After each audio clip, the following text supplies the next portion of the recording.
पति ने अपनी बेवफा पत्नी को सजा देने के लिए वो फैसला लिया जिसे करने की हिम्मत हर आदमी नहीं करता। कभी किसी की लाश न देखी हुई एम्मा का दिमाग एक पल में सुन्न हो गया। उसने घबराहट में पति को जमीन पर धक्का दिया, लेकिन खुद भी उसके साथ गिर पड़ी। वो डर के मारे आगे रेंगने लगी। तभी उसे एहसास हुआ कि उसका हाथ पति के हाथ से हथकड़ी से बंधा हुआ है। चाहे जितनी कोशिश कर ले वो खुद को छुड़ा नहीं पाई और बेबस होकर फर्श पर बैठकर मदद के लिए चिल्लाने लगी। कुछ मिनट बाद खुद को संभालकर उसने पुलिस को फोन करने की कोशिश की, लेकिन फोन का सिग्नल पहले ही पति ने काट दिया था। तभी उसकी नजर उस पिस्तौल पर पड़ी जिससे पति ने आत्महत्या की थी। उसने हिम्मत जुटाकर हथकड़ी पर निशाना साधा और ट्रिगर दबाया। उसने लगातार कई गोलियां चलाई, लेकिन हर बार खाली क्लिक की आवाज आई। गुस्से में उसने बंदूक को बिस्तर के नीचे फेंक दिया। वो ठान चुकी थी कि एक लाश से वो नहीं हार मानेगी। वो पति की लाश को घसीटते हुए ड्रेसिंग रूम तक ले गई। सोचा पहले साफ कपड़े बदल ले, मगर अंदर जाकर देखा कि वहाँ सिर्फ उसकी शादी की ड्रेस टंगी थी। पीछे एक बड़ा सा तिजोरी भी थी, लेकिन उसने ध्यान नहीं दिया। उसने पति की शर्ट पहनी, शादी का जोड़ा लाश के नीचे बिछाया और उसे घसीटते हुए सीढ़ियों तक लाई। अचानक संतुलन बिगड़ा और वो लाश के साथ सीढ़ियों से लुढ़क गई। काफी मशक्कत के बाद जब वो उठी तो बाहर हर तरफ बर्फ ही बर्फ थी और आसपास कोई इंसान नहीं। तब उसे समझ आया कि शादी की सालगिरह पर पति उसे घंटों दूर इस सुनसान झील किनारे बने केबिन में क्यों लाया था, आंखों पर पट्टी बांधकर सरप्राइज देने के बहाने, ताकि वो भाग न सके। अब एम्मा इस बर्फीली वीरान जगह में फंसी थी। भूख से नहीं तो ठंड से मरना तय था। उसे लगा पति चाहता था कि वो धीरे धीरे तड़प कर मरे, लेकिन असली बदला अभी बाकी था। वो लाश को फिर अंदर ले आई। गमले में उसे अपना फोन मिला, पर वो रात भर पानी में भीगकर खराब हो चुका था। उसने पूरे घर में तलाश की, मगर काम का हर औजार पति पहले ही हटा चुका था। कूड़ेदान में उसे कार की चाबी मिली। उसने पति की शर्ट पहनी,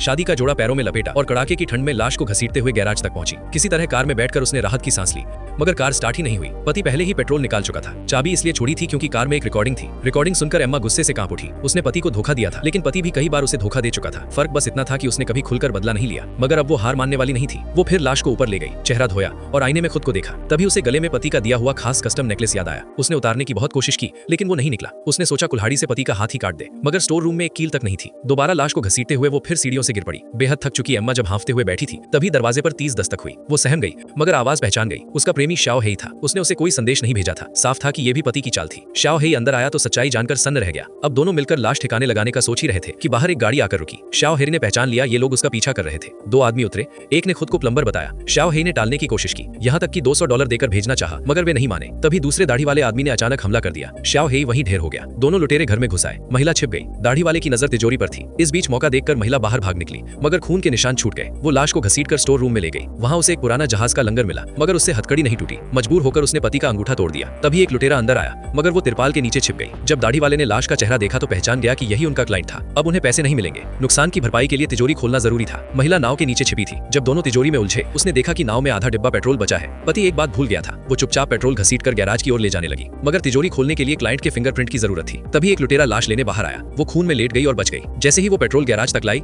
हल्की सी आवाज हो गई और दाढ़ी वाला सतर्क होकर उसकी ओर बढ़ने लगा।